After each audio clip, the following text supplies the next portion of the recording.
ಮತ್ತು ಏನ್ ಹೇಳ್ತಾರೆ, ಜೋಶಿಂದ ಕೂಡಿದ, ರಭಸದಿಂದ ಕೂಡಿದ, ಸತ್ವದಿಂದ ಕೂಡಿದ, ಪ್ರೇಮ ಭಕ್ತಿಯಿಂದ ಕೂಡಿದ ಭಜನೆಗಳನ್ನು ಕೇಳಿದ್ದೇವೆ.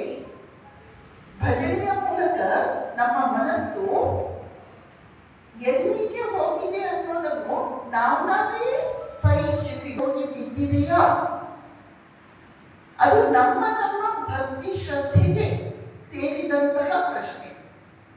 ಆ ಪ್ರಶ್ನೆಗೆ ಉತ್ತರ ಕಂಡುಕೊಳ್ಳುವ ಪ್ರಯತ್ನವನ್ನು ನಾವು ಮಾಡಬೇಕು. ಭಗವಂತ ಮೊದಲ ಬಾರಿ ಮನುಷ್ಯನಾಗಿ ಬಂದು ನಿಮ್ಮ ನಡುವೆ ಇದ್ದದ್ದು ಶ್ರೀರಾಮನಾಗಿ.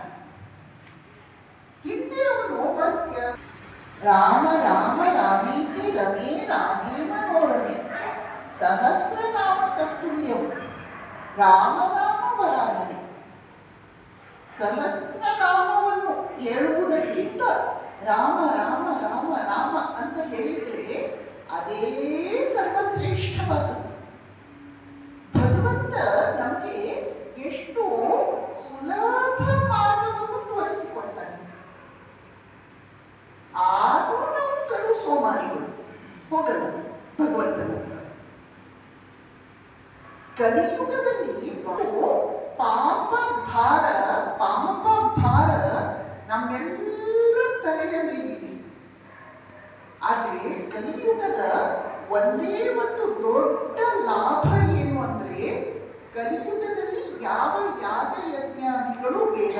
ಕಲಿಯುಗದಲ್ಲಿ ಯಾವ ದೊಡ್ಡ ಕಠಿಣವಾದ ತಪಸ್ಸುಗಳು ಬೇಡ. ಕಲಿಯುಗದಲ್ಲಿ ವ್ರತ ನಿಯಮ ನಿಷ್ಠೆ ಅದೆಲ್ಲ ಮಾಡಲಿಕ್ಕೆ ನಾವು ತುಂಬಾ ಒದ್ದಾಡುತ್ತೇವೆ. ಕಲಿಯುಗದಲ್ಲಿ ಇರುವ ಒಂದೇ ಒಂದು ಸುಲಭ ಉಪಾಯ ನಾಮ ಜಪ ನಾಮ ಸ್ಮರಣೆ. ಭಗವಂತ ಕಲಿಯುಗದಲ್ಲಿ ನಮಗೆ ಈಸಿಯಾಗಿ ಮಾಡಿಕೊಟ್ಟಿದ್ದಾರೆ. ನಾವು ಆ ಮಾರ್ಗದಲ್ಲಿ ನಡೆದು ರಾಮನ ಪಾದವನ್ನು ಹಿಡಿದುಕೊಂಡರಾಯಿತು. ರಾಮ ಮರ್ಯಾದಾ ಪುರುಷೋತ್ತಮ. ಆದರೆ